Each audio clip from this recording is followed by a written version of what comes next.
Ce matin, j'aimerais partager avec vous sur le sujet la vérité qui libère. La vérité qui libère.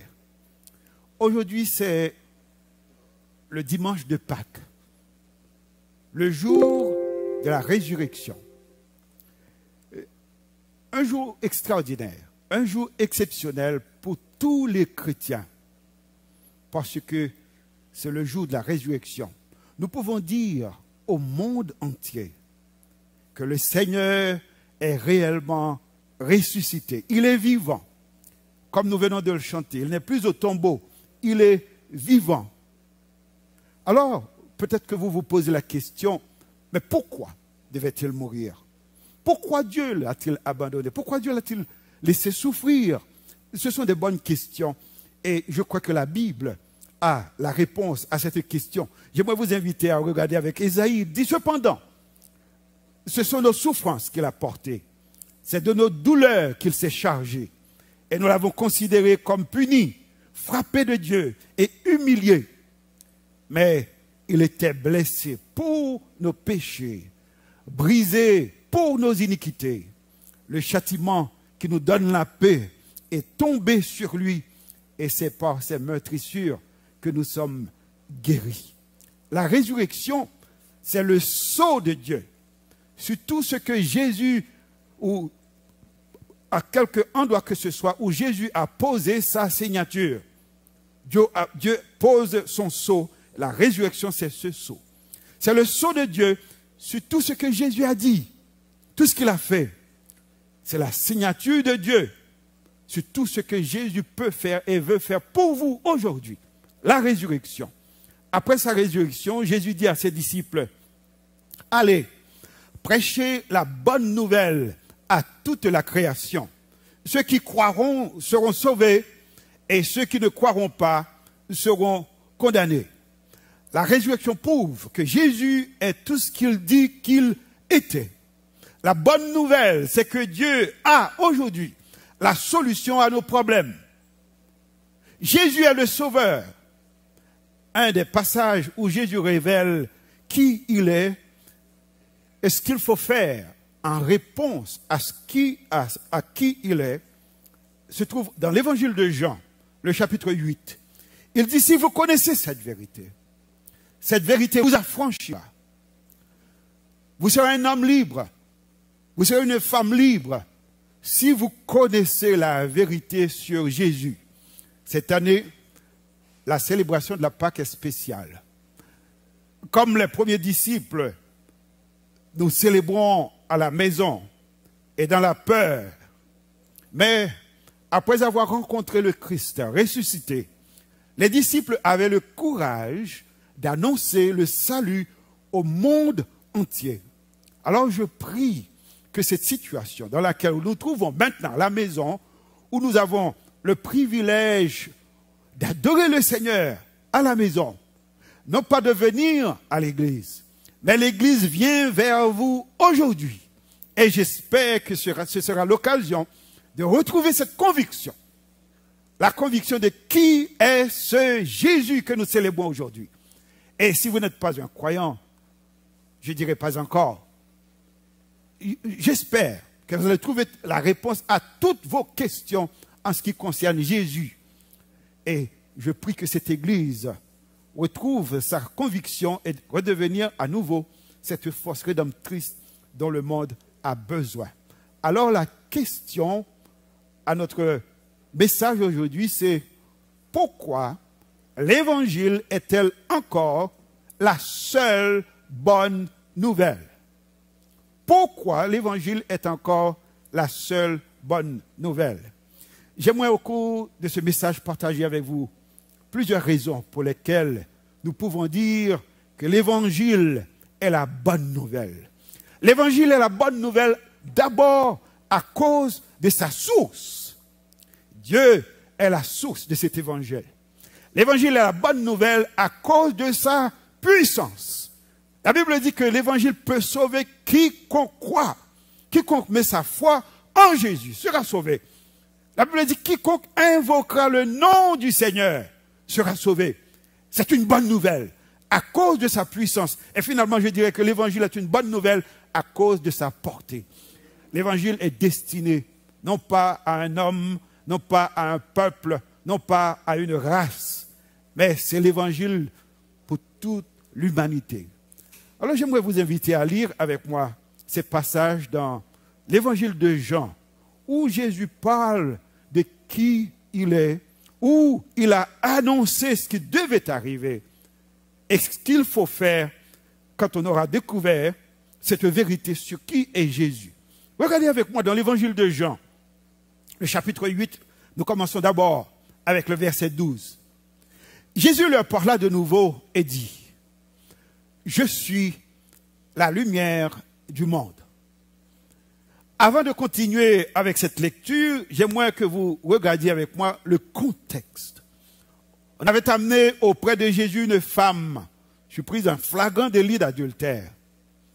Et d'après la loi de Moïse, cette femme devait être lapidée pour son péché. Et tandis que la foule était rassemblée pour lapider cette femme, Jésus disait, mais que celui qui est sans péché jette la première pierre. Et tout le monde était parti. Et Jésus avait dit à la femme, moi non plus, je ne te condamne pas. Après cet événement, Jésus a dit, je suis la lumière du monde. Celui qui me suit ne marchera pas dans les ténèbres, mais il aura la lumière de la vie. Là-dessus, les pharisiens lui dirent, ah, tu rends témoignage de toi-même. Ton témoignage n'est pas vrai. Jésus leur répondit, quoique je rende témoignage de moi-même, mon témoignage est vrai.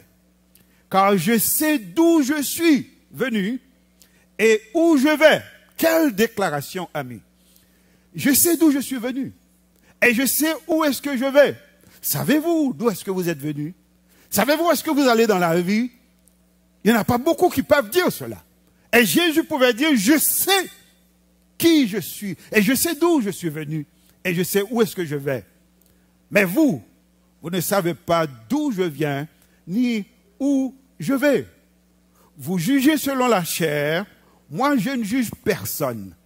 Et si je juge, mon jugement est vrai, car je ne suis pas seul, mais le Père qui m'a envoyé est avec moi.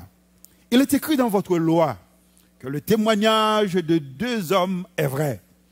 Je rends témoignage de moi-même et le Père qui m'a envoyé rend témoignage de moi aussi. Et lui dire donc, où est ton Père? Jésus répondit, vous ne connaissez ni moi, ni mon Père. Si vous me connaissiez, vous connaîtriez aussi mon Père. Qui es-tu, lui dirent-ils? Quelle question, ami. Et c'est la question fondamentale. C'était la question hier. C'est la question aujourd'hui. Ce sera la question encore demain. Qui est ce Jésus? Qui es-tu, lui dirent-ils. Jésus leur répondit, ce que je vous dis dès le commencement. Je ne change pas de parole. Je sais qui je suis, je vous l'avais dit. Eh bien, c'est la même chose que je vous avais dit dès le commencement. J'ai beaucoup de choses à dire de vous et à juger en vous. Mais celui qui m'a envoyé est vrai. Et ce que j'ai entendu de lui, je le dis au monde. Ils ne comprirent point qu'il leur parlait du Père. Jésus donc leur dit, quand vous aurez élevé le Fils de l'homme, alors vous connaîtrez ce que je suis. En bon créole, sous base de compte qui s'amie, pour être toute longueur. Tonne, là où levé, là où mettez sous quoi, c'est là ça. Ou pas le compte qui ça me pesait, c'est là ça, ou pas le compte qui longueur, moi, c'est là ça, ou pas le compte qui est-ce que moi. Il dit, quand vous aurez élevé le Fils de l'homme, alors vous connaîtrez ce que je suis et que je ne fais rien de moi-même, mais que je parle selon ce que le Père m'a enseigné. Celui qui m'a envoyé est avec moi. Il ne m'a pas laissé seul parce que je fais toujours ce qui lui est agréable. Comme Jésus parlait ainsi, plusieurs crurent en lui. Elle dit aux Juifs qui avaient cru en lui, si vous demeurez dans ma parole, vous êtes vraiment mes disciples, vous connaîtrez la vérité et la vérité vous affranchira. Si donc le Fils vous affranchit, vous serez réellement libres. Amis, l'évangile est la bonne nouvelle. Et j'aimerais partager avec vous plusieurs raisons pour lesquelles je vous dis que l'évangile c'est la bonne nouvelle. D'abord, l'évangile est la bonne nouvelle à cause de sa source. Aujourd'hui, nous vivons le phénomène de ce qu'il convient d'appeler fake news. Tout le monde est journaliste aujourd'hui. Tout le monde rapporte des événements aujourd'hui. La tragédie, c'est que plus nous avons des informations, moins nous sommes sûrs de ces informations. On ne sait pas si c'est vrai. Quoi faire au milieu de toutes ces informations, de tous ces gens qui parlent? Parce qu'aujourd'hui, avec un téléphone, vous pouvez prendre des photos, envoyer un article, vous pouvez manipuler la photo comme vous voulez, dire vrai ou faire de fake news. Comment discerner la vérité? Et c'était là la question dans cette conversation avec Jésus. Comment connaître la vérité? Alors, il y a 3 façons de le connaître. La première chose, c'est de regarder à la source. Et si vous connaissez bien, alors, comme journaliste un peu, j'en fais un peu parce que je fais un peu de radio. Alors, quand j'écoute une nouvelle, quand je lis une information, je vais toujours chercher quelle est la source de cette information. C'est la source qui va me dire si c'est vrai ou c'est faux. Si quelqu'un qui n'a pas de crédibilité qui rapporte cet événement, je vais questionner cet événement. Alors la première chose qu'il faut faire, c'est de regarder la source de vos informations. À plusieurs reprises, Jésus fait référence à sa source. Il s'était attaché à sa source. Il savait d'où est-ce qu'il venait. Et il savait qui l'a envoyé. Il faisait référence à sa source. Non seulement à sa source comme personne, mais la source de son message et la source de son autorité. Alors, amis, le phénomène du fake news n'est pas nouveau. C'est un phénomène ancien. Et Jésus dit qu'il y a 2 sources de vérité. Une source du mensonge, la source du mensonge, et la source de la vérité. Et un peu plus tard, dans cette conversation, il va dire aux Juifs, eh bien, vous êtes fils de votre père, le diable qui était menteur dès le commencement. Et moi, je suis le fils de mon père. Et je vous dis la vérité. Moi, un homme qui vous a dit la vérité. Il y a 2 sources. C'est le mensonge ou la vérité. Le mensonge vient du diable. La vérité vient de Dieu. Et la vérité, c'est que Jésus est le Christ, le Fils du Dieu vivant. Regardez avec moi la définition de cet évangile. C'est quoi l'évangile? Lorsque nous disons que l'évangile est la seule bonne nouvelle, de quoi est-ce que nous parlons? Dans l'évangile, il est question d'une personne. Dans l'épître de Paul aux Romains, le chapitre 2, le verset 2, chapitre 1er, le verset 2, Paul dit, cet évangile avait été promis auparavant de la part de Dieu. Dieu est la source de cet évangile, la source de ce message que nous vous proclamons, la source de ce message que Jésus est vivant. Il dit, ce message a été promis auparavant de la part de Dieu par ses prophètes dans les Saintes Écritures. Et ce message concerne son Fils. Il dit 2 choses au sujet du Fils. Il est né de la postérité de David selon la chair et déclaré Fils de Dieu avec puissance selon l'esprit de sainteté par sa résurrection d'entre les morts, Jésus-Christ notre Seigneur. Alors, vous allez me dire, oh voilà, il n'était pas Fils de Dieu. Il est maintenant Fils de Dieu. Non. Il est Dieu, il est le Fils de Dieu. Mais le monde ne l'avait pas connu. La résurrection, c'est une déclaration de la part de Dieu. Pour dire, voici mon Fils, voici l'homme, voici l'agneau qui ôte le péché du monde. Voici celui en qui il faut croire, celui qu'il faut suivre. Et voilà pourquoi Jésus a pu dire, celui qui me suit ne marchera pas dans les ténèbres. Dieu a posé son sceau sur le ministère de son Fils et pour dire que c'est lui la réponse. Il est la réponse. Donc l'évangile concerne une personne. L'évangile, ce n'est pas un événement, mais c'est une personne. C'est Jésus, la bonne nouvelle. Il est le premier et le seul à être ressuscité. Vous allez me dire, mais Lazare était ressuscité. Non, Lazare était mort. Lazare est revenu à la vie pour mourir à nouveau. Jésus a ressuscité d'autres personnes, mais seul Jésus est ressuscité et il est resté vivant et il restera vivant pendant toute l'éternité. La première chose, regardez la source de vos informations. Pour Jésus, la source c'est Dieu. La deuxième chose, regardez non seulement la source, mais regardez la suite. Il y a une source, il y a une suite. Alors Jésus dit dans Jean, chapitre 8, verset 28, « Quand vous aurez élevé le Fils de l'homme, alors vous connaîtrez ce que je suis. » C'est la suite. La source, c'est vrai, Dieu l'a dit. Mais quelle est donc la preuve? Jésus dit, voici la preuve que vous allez savoir que moi, je suis le Fils de Dieu. En disant qu'il est le Fils de Dieu, je suis Dieu. Et les Juifs le savaient. Voilà pourquoi les Juifs voulaient le tuer. Il parlait de Dieu. Et dans le passage que nous venons de lire, il est dit, il parlait de son Père. Il parlait de Dieu. Il parlait de son éternité avec Dieu. Il dit, si vous voulez savoir qui je suis, attendez la suite. Quelle était donc cette suite? Jésus dit deux choses ici, dans ce passage. D'abord, il parle de sa mort. Quand je serai élevé. Vous connaissez certainement l'histoire de Moïse.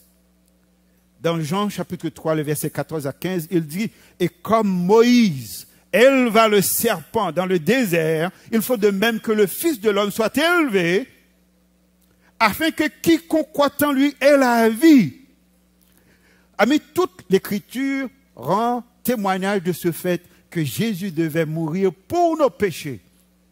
Et Jésus dit, eh bien, lorsque je serai élevé, il a été élevé, cloué à la croix, il est mort pour nos péchés, comme nous venons de lire selon Ésaïe. Mais non seulement qu'il parle de sa mort, il parle aussi de sa résurrection.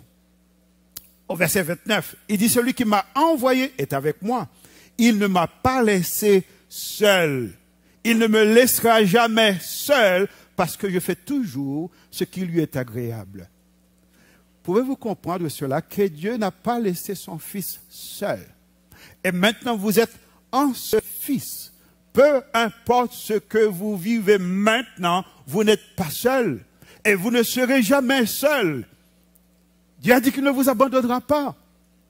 Vous êtes son enfant bien-aimé, en Jésus-Christ. Parce que Dieu l'a ressuscité. Il dit, Dieu ne m'abandonnera pas. Vous traversez peut-être une situation difficile. Vous posez la question, mais qu'est-ce que je vais devenir? Vous regardez l'avenir, vous dites, mais il n'y a pas d'avenir pour moi, il n'y a pas d'avenir pour mes enfants. Vous servez un sauveur ressuscité et il dit que Dieu ne lui laissera jamais seul, ne l'abandonnera jamais. Et si Dieu n'a pas abandonné son Fils, il ne vous abandonnera pas non plus. Il ne vous abandonnera pas. Alors cessez de jeter des regards inquiets, de vous poser des questions au sujet de votre avenir. L'avenir est entre les mains de Dieu. Et si les hommes posent la question, mais où est ton Dieu? Répondez comme David. Mon Dieu est au ciel. Il fait tout ce qu'il veut. Parce qu'il est vivant. Regardez la suite. Non seulement il faut regarder la source, non seulement qu'il faut regarder la suite, mais aussi regarder les témoignages. Regardez les témoignages. Jésus dit, il y a deux qui parlent de moi. Le Père rend témoignage de moi. Il est écrit dans votre loi que le témoignage de deux hommes est vrai.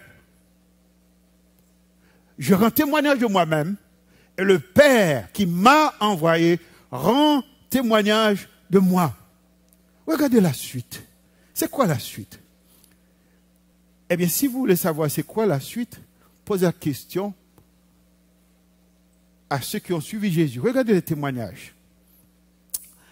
Le monde, avec toute sa richesse, sait qu'il lui manque quelque chose. Pour plusieurs d'entre nous, la réponse, c'est le dollar. Ça veut dire si je peux accumuler autant de dollars possible, alors j'aurai la réponse à tous mes problèmes. Demandez à ceux qui se sont enrichis. s'ils sont heureux. Bien sûr, ils peuvent s'acheter des voitures. Ils peuvent s'acheter des lits confortables. Mais aller les visiter la nuit pour voir s'ils sommeillent, s'ils ont le sommeil, s'ils dorment. Il y a très peu qui ont le sommeil tranquille. L'argent ne fait pas le bonheur. Oh, c'est l'éducation. Demandez aux hommes les plus instruits s'ils sont heureux. Demandez aux hommes les plus instruits s'ils sont heureux. La connaissance ne suffit pas. Je ne dis pas que la richesse est mauvaise. Je ne dis pas que la connaissance n'est pas utile. Mais je dis, cela ne suffit pas. Demandez à ceux qui ont de l'éducation. Ils vous le diront. Mais demandez à ceux qui ont rencontré ce Jésus ressuscité. Ils vous donneront leur témoignage. Et ils vous diront, je l'ai trouvé, le bonheur ineffable, je suis sauvé, et je suis sauvé aux joies inexprimables. Parce qu'ils ont rencontré le Sauveur ressuscité. Tous mes péchés sont effacés. Le sang de Christ me lave. Les jours des larmes sont passés. Et je ne suis plus esclave. Demandez à ceux qui ont rencontré ce Jésus. Ils vous diront, oh quel bonheur d'avoir Jésus pour maître. Oh mon sauveur, mon seul sauveur, à toi seul je veux être. Tu viens briser, puissant vainqueur du mal, la tyrannie, rafraîchissant mon pauvre cœur et me rendant la vie. Demandez aux autres, ils vous donneront leur témoignage. Et si cela ne suffit pas, allez dans la parole de Dieu. Rencontrez Nicodème. Nicodème vous dira, il faut que vous naissiez de nouveau. Parce que sa connaissance ne suffisait pas. Sa réputation n'était pas suffisante. Et Jésus a dit, il faut, c'est une nécessité. Il faut naître de nouveau. Demandez à l'homme aveugle. Il vous dira, oh, moi je n'ai pas reçu beaucoup d'éducation, je ne sais pas grand-chose, moi. Je n'ai pas été à l'école, je n'ai pas de diplôme, je n'ai pas beaucoup de degrés. Mais je sais une chose. J'étais aveugle, maintenant je vois. Allez, demandez à ceux qui ont rencontré Jésus. Ils vous donneront leur témoignage. Rencontrez ce grand homme, ce génie de son temps, l'apôtre Paul.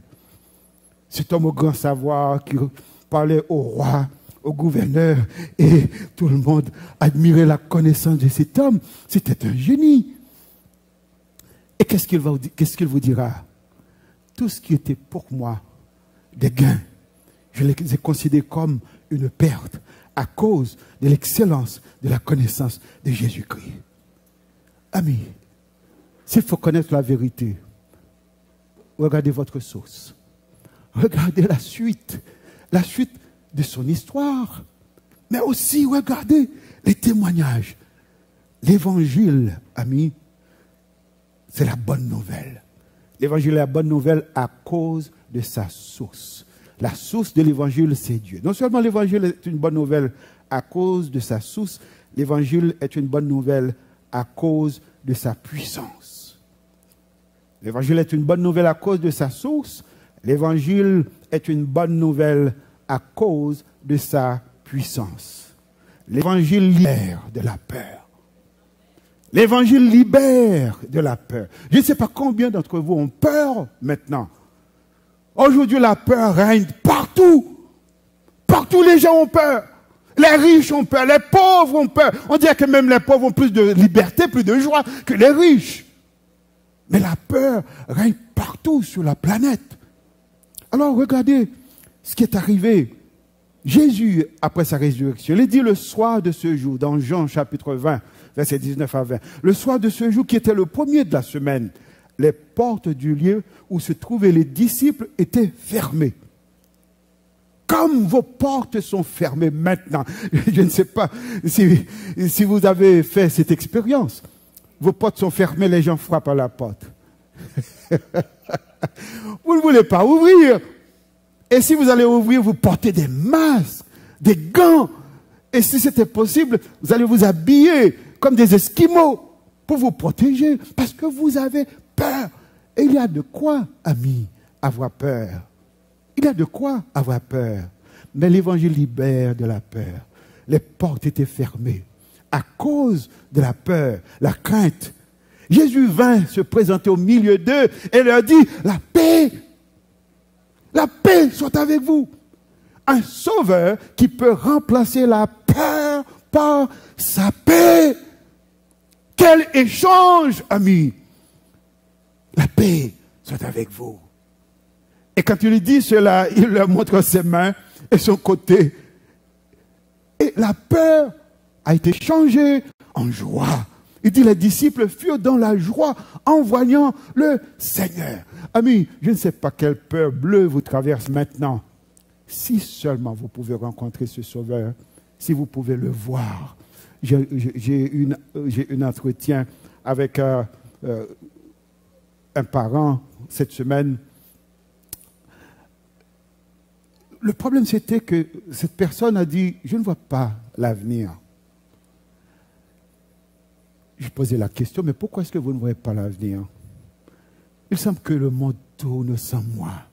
Avez-vous souvent cette impression que le monde tourne sans vous?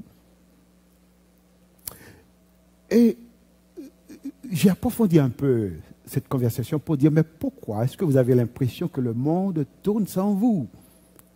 Eh bien, c'est parce que dans sa performance, dans sa production, il manque de performance. J'ai dit, écoutez, l'essentiel dans la vie, ce n'est pas la performance, c'est la relation avec une personne, avec Dieu. Et si vous avez une bonne relation avec cette personne, la production va venir tout naturellement parce qu'il est dit, si vous demeurez en moi, vous porterez beaucoup de fruits. Et c'est ce qui est arrivé avec ses disciples. Ils ont rencontré le Seigneur. Ils ont vu le Seigneur. Pouvez-vous le voir là où vous êtes? Jésus a dit, voici je me tiens à la porte et je frappe. Il est présent. Il est présent. Et il veut vous rencontrer là où vous êtes. Il veut adresser vos craintes, vos peurs. Qu'est-ce qui vous fait peur ce matin? Pour les disciples, c'était le départ de leur maître. Ils l'avaient vu mourir. Ils savaient que c'était fini. Et même 2 d'entre eux avaient laissé Jérusalem pour retourner chez eux. Mais Jésus les a rencontrés sur la route, sur le chemin d'Emmaüs pour dire, mais de quoi est-ce que vous vous entretenez en chemin? Ils ont vu le Seigneur et tout a changé. Amis, là où vous êtes dans votre solitude, dans votre peur, dans votre crainte, si seulement vous pouvez rencontrer le Seigneur. L'évangile libère de la peur. Non seulement l'évangile libère de la peur, mais l'évangile console aussi. L'évangile console des douleurs. Dans ce même chapitre, Jésus dit aux femmes, mais pourquoi pleures-tu? Pourquoi est-ce que tu pleures? Qui cherches-tu? Elle, pensant que c'était le jardinier, lui dit, Seigneur, si c'est toi qui l'as emporté, dis-moi où tu l'as mis et je le prendrai. Alors Jésus lui dit, Marie. Cette voix qu'elle a connue avant la mort du Seigneur, elle n'a pas reconnu la personne. Pourquoi? Parce que ce Jésus ressuscité était différent de ce Jésus qui avait été crucifié. Le corps ressuscité est un corps glorieux, un corps extraordinaire. Ils ont vécu pendant longtemps avec lui, mais ils ne l'ont pas reconnu. Et Jésus a dit, Marie. Il a cité le nom de Marie. Dieu vous connaît par votre nom. Il me connaît par mon nom. Il dit qu'il a écrit mon nom sur la paume de sa main. Il vous connaît. Il connaît votre adresse. Il connaît votre nom. Il connaît votre situation. Il connaît vos douleurs. Il connaît vos craintes. Et il a la réponse. Il dit, Marie. Elle se retourna et lui dit, Maître, Rabboni, Maître. La peur était partie, la douleur était partie parce qu'elle a rencontré le Sauveur. Non seulement l'évangile guérit de la peur, console des douleurs, mais l'évangile libère aussi. L'évangile libère du péché. Jésus dit à la femme, où sont ceux qui t'ont accusé? Personne ne t'a condamné. Moi non plus. Je ne te condamne pas non plus, moi. Va. Ne t'inquiète pas de ce que les gens vont dire une semaine plus tard ou 2 jours plus tard. Lorsque vous allez passer sur la route, ils vont vous voir. Mais va. Désormais, vous êtes libre. Et vous savez, le reste de l'histoire, cette femme s'était trouvée au cours d'un dîner chez Simon. Elle avait versé du parfum sur les pieds de Jésus. Les gens disaient, mais non, c'est une femme de mauvaise vie. Mais c'est son passé. Elle n'est plus cette femme, parce qu'elle a été libérée. Et voilà pourquoi, amis, la Bible dit, si quelqu'un est en Christ, il est une nouvelle créature. Les choses anciennes sont passées. Voici, toutes choses sont devenues nouvelles. Et Jésus dit, si le Fils vous a affranchi, vous serez réellement libre parce que l'Évangile libère du péché. L'Évangile libère. Amis, l'Évangile non seulement libère, mais l'Évangile délivre de la mort. Je ne sais pas quel danger vous menace maintenant. Jésus dit, pourquoi je vous ai dit que vous mourrez dans vos péchés, car si vous ne croyez pas ce que je suis, vous mourrez dans vos péchés. Qu'est-ce qui va empêcher votre mort? C'est de croire qui il est. Il est le Fils de Dieu. Il est le chemin. Il est la vérité. Il est la vie. Il dit, si vous ne croyez pas qui je suis, vous mourrez dans vos péchés. Et amis, ça c'est la fondation de l'Église. L'Église a été fondée sur cette déclaration que Jésus est le Christ, le Fils du Dieu vivant. Il a la réponse à vos questions. Il a la réponse à vos problèmes. Il est lui-même la solution. Oui, l'Évangile est la bonne nouvelle. L'Évangile est une bonne nouvelle, non seulement à cause de sa source, non seulement à cause de sa puissance, mais à cause de sa portée. L'Évangile est une bonne nouvelle à cause de sa portée. Regardez ce que Jean nous dit dans Jean 3, verset 16. Car Dieu a tant aimé le monde. L'Évangile n'est pas limité à une race. Ce n'est pas pour les blancs. Ce n'est pas pour les noirs. Ce n'est pas pour les jaunes. Mais c'est l'Évangile pour le monde entier. Car Dieu a tant aimé le monde qu'il a donné son Fils unique afin que quiconque croit en lui ne périsse point, mais qu'il ait la vie éternelle. Oui, l'Évangile est destiné au monde entier. Non seulement l'Évangile est destiné au monde entier, l'Évangile, c'est l'Évangile de toutes les générations. Amis, Jésus a dit à cette femme, la femme samaritaine, l'heure vient et c'est maintenant, où les vrais adorateurs adoreront le Père en esprit et en vérité. Ce que j'aime avec cet évangile et ce que Jésus est en train de nous dire, c'est que nous n'avons pas besoin de temple pour l'adorer. Pour vivre cet évangile, vous n'avez pas besoin de temple.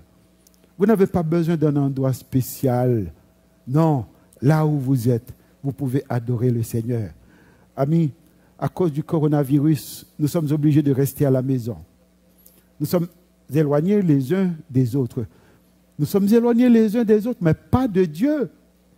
Dieu est beaucoup plus proche de nous maintenant que lorsque nous venions à l'église pour l'adorer des lèvres et non pas de cœur. Chaque maison peut devenir une cellule et chaque cœur un temple maintenant qu'il n'y a pas de distraction. Pas de distraction pour vous habiller, pour chercher. Mais je cherche la meilleure robe, le plus beau soulier. Je vais me maquiller. Il y a tellement de distractions et vous arrivez à l'église encore distrait. Et vous êtes là de corps, mais non pas d'esprit. Maintenant, votre cœur peut devenir un temple pour le Seigneur. Là où vous êtes, là où vous adorez chez vous, à la maison. Oui, l'évangile est une bonne nouvelle à cause de sa portée. L'évangile est destiné à tous les peuples. J'aimerais lire pour vous ce passage dans l'Apocalypse. Il dit, après cela, j'ai regardé. Et voici, il y avait une grande foule que personne ne pouvait compter, de toute nation, de toute tribu, de tout peuple, de toute langue. Ils se tenaient devant le trône et devant l'agneau, revêtus de robes blanches et de palmes dans leurs mains. Ils criaient d'une voix forte, disant, le salut est à notre Dieu qui est assis sur le trône et à l'agneau. Écoutez bien ceci, le salut est à Dieu, non pas à la science. Le salut est à Dieu et à l'agneau. Et tous les anges se tenaient autour du trône et des vieillards, des quatre êtres vivants, ils se prosternaient sur leur face devant le trône et ils adorèrent Dieu. Oui, tous les peuples, toutes les langues. Voilà l'évangile que nous annonçons. L'évangile est aussi un évangile pour toutes les générations. L'évangile est éternel. Il y a un seul évangile. C'est l'évangile de Jésus-Christ. L'apôtre Paul a dit, je décide de ne pas connaître d'autre chose que le Christ crucifié. Il n'est de salut en aucun autre nom que dans le nom de Jésus. Regardez ce que Paul nous dit dans Galates, chapitre 1, verset 8. Il dit, mais quand nous-mêmes, quand un ange du ciel annoncerait un autre évangile que celui que nous avons prêché, qu'il soit anathème. Parce qu'il n'y a pas d'autre évangile. Il n'y a pas d'autre salut. Jésus est le chemin, il est la vérité, il est la vie. Encore verset 9, il dit, nous l'avons dit précédemment et je le répète à cette heure. Si quelqu'un annonce un autre évangile que celui que vous avez reçu, qu'il soit anathème. Il n'y a pas d'autre évangile. L'évangile est éternel. Dans le livre de l'Apocalypse, le chapitre 14, verset 6 à 7, il dit, je vis un ange qui volait par le milieu du ciel, ayant un évangile éternel. C'est le même évangile pour hier, l'évangile pour aujourd'hui, l'évangile pour demain, pour toute l'éternité. Il y a un seul nom. Le nom de Jésus. Il n'a de salut en aucun autre nom. Parce qu'il n'y a aucun autre homme, il n'y a aucun autre nom qui ait été donné par lequel nous serions sauvés que le nom de Jésus. Et la Bible dit, c'est pourquoi Dieu l'a souverainement élevé et lui a donné le nom qui est au-dessus de tout nom, afin qu'au nom de Jésus, tout genou fléchisse dans le ciel, sur la terre, sous la terre. Et que toute langue confesse que Jésus est Seigneur. Amis, si vous n'avez pas ce Jésus maintenant, vous n'avez absolument rien. Si vous ne connaissez pas ce Jésus, vous ne savez absolument rien. Dieu a dit que celui qui veut se glorifie d'avoir eu de l'intelligence et de me connaître, de savoir que je suis le Dieu qui exerce la justice sur la terre. Dieu règne, Jésus règne. Et amis, pendant ce temps de coronavirus, il y a tellement de peur, il y a tellement de crainte. On annonce un vaccin. Dans ce vaccin, on prévoit qu'ils vont mettre une identité numérique dans ce vaccin. Chaque être humain sur la terre va recevoir une identité numérique. Et si vous n'avez pas reçu cette identité numérique, peut-être que vous n'allez pas pouvoir voyager. Peut-être que vous n'allez pas pouvoir acheter. Peut-être que vous n'allez pas pouvoir vendre. Mais ce n'est pas encore tout. L'avenir est encore plus difficile. Ils vont donner une marque. Après cette identité numérique, la Bible dit qu'ils vont donner une marque sur la main droite et sur le front de chaque homme. Pourquoi? Comme j'avais dit dimanche dernier, c'est le grand final. Il va y avoir seulement deux personnes, le Christ ou l'Antichrist. Et je vous invite à l'accepter aujourd'hui. Alors quel est cet évangile éternel? Craignez Dieu et donnez-lui gloire, car l'heure de son jugement est venue. Adorez celui qui fait le ciel, celui qui fait la terre, qui fait la mer et les sources d'eau. N'adorez pas les sources d'eau. N'adorez pas le ciel. N'adorez pas les arbres. Mais adorez celui qui a fait le ciel, la terre, les arbres, les eaux et tout. C'est l'évangile éternel. Amis, je viens de vous parler d'évangile comme une bonne nouvelle. Je viens de parler de l'évangile comme la seule bonne nouvelle. Je me souviens, j'étais au Cap-Haïtien en 2001. La ville était fermée. Comme aujourd'hui, les gens s'étaient barricadés chez eux à cause des chimères qui parcouraient la ville. Il y avait des feux, des pneus enflammés, des voitures, les maisons, tout était en feu à ce moment-là. Et je devais aller au Cap pour faire une croisade d'évangélisation. Je disais à moi-même, non, je ne veux pas y aller. Un de mes amis me disait, écoutez Gerson, nous allons prêcher l'évangile au Cap. Je dis, non, je ne veux pas y aller, j'ai peur. Il dit, malgré la peur, nous allons prêcher l'évangile. J'ai dit, mais pourquoi? Il dit, nous serons la seule bonne nouvelle en ville. Il n'y aura pas d'autre bonne nouvelle. Et amis, j'ai été au Cap. Il n'y a pas eu d'autre bonne nouvelle que nous.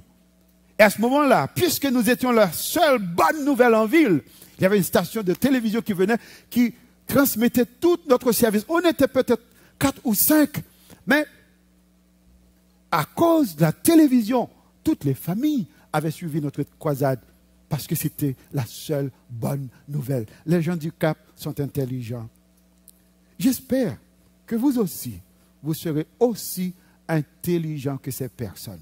S'il n'y a pas d'autre bonne nouvelle, la seule bonne nouvelle qui existe, nous allons faire en sorte que cette bonne nouvelle soit répandue à tout le monde. Nous allons prendre cette bonne nouvelle. Jésus est la seule bonne nouvelle. L'évangile est la seule bonne nouvelle d'abord à cause de sa source. La source, c'est Dieu. Dieu l'avait préparé depuis les temps anciens. Il a proclamé à travers ses prophètes. Il a accompli à travers la vie de son Fils. L'évangile est une bonne nouvelle à cause de sa puissance. L'apôtre Paul a dit, je n'ai pas honte de l'évangile. C'est une puissance de Dieu. Dieu a beaucoup de puissance. Mais elle dit, l'évangile, c'est une puissance de Dieu pour le salut de quiconque croit. Je n'ai pas honte de l'évangile. Troisièmement, l'évangile est une bonne nouvelle à cause de sa portée. L'évangile, c'est pour vous. C'est pour votre famille. C'est pour vos enfants. C'est pour le monde entier. Amis, il y a une application à ce message. Et avant de faire l'application, je vais vous poser la question, de quoi est-ce que vous avez besoin d'être libéré? Qu'est-ce qui vous retient captif maintenant? Est-ce donc la peur, l'ignorance, des préjugés, de la manipulation, de l'intimidation? De quoi est-ce que vous avez peur? L'évangile libère. Jésus a dit, vous connaîtrez la vérité et la vérité vous affranchira. D'abord, n'ignorez pas qu'il y a de salut en aucun autre nom. Il y a de salut seulement dans le nom de Jésus. N'oubliez pas d'échanger votre peur pour sa joie. Troisièmement, ne vous laissez pas dominer par aucune autre puissance que par la puissance de Jésus. Et finalement, ne vous laissez pas intimider, malgré des menaces, malgré peut-être que vous n'avez pas assez pour défendre votre foi. Ne vous laissez pas intimider. Vous servez un Dieu vivant, un sauveur ressuscité. Et ce que j'aime avec l'évangile, Jésus dit, lorsque vous allez parler de cet évangile, ne vous inquiétez pas de ce que vous aurez à dire. Dieu lui-même, qui est la source de cet évangile, il vous donnera de quoi vous défendre. Connaissez-vous ce Jésus? Amis, je n'aurais pas terminé ce message sans vous encourager à mettre votre foi en ce Jésus ressuscité. La Pâque, c'est l'annonce de quelque chose de plus extraordinaire. C'est-à-dire que Dieu peut vous sortir de quelle que soit la situation dans laquelle vous êtes maintenant, où vous êtes bloqué. Le Dieu de la résurrection, il est le Dieu qui fait des miracles. J'aimerais vous inviter à ce Jésus. Si vous voulez bien prier avec moi. Vous savez, la Bible dit quiconque invoquera le nom du Seigneur sera sauvé. Et dans la Bible, surtout dans les psaumes, plusieurs personnes ont crié à ce Dieu pour leur salut. Alors, comment est-ce qu'il faut prier? Vous pouvez répéter avec moi. Seigneur, je reconnais maintenant que je suis un pécheur. J'ai besoin de ton salut. À cause de mon péché, je suis éloigné de toi. Je ne te connais pas. Je ne peux pas te connaître. Je veux te connaître maintenant. Entre dans ma vie. Pardonne mes péchés. Et donne-moi, Seigneur, ton Saint-Esprit.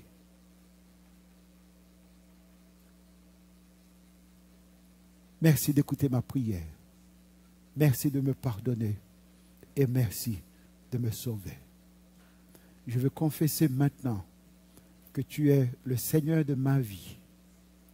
Et je veux te suivre partout où tu veux me conduire. Donne-moi de marcher avec toi dans la victoire de la résurrection. C'est au nom de Jésus que nous te prions. Amen. Amis, La Bible dit quiconque invoquera le nom du Seigneur sera sauvé. Si vous l'avez fait, je vous dis félicitations, parce que maintenant, vous êtes enfant de Dieu. Merci.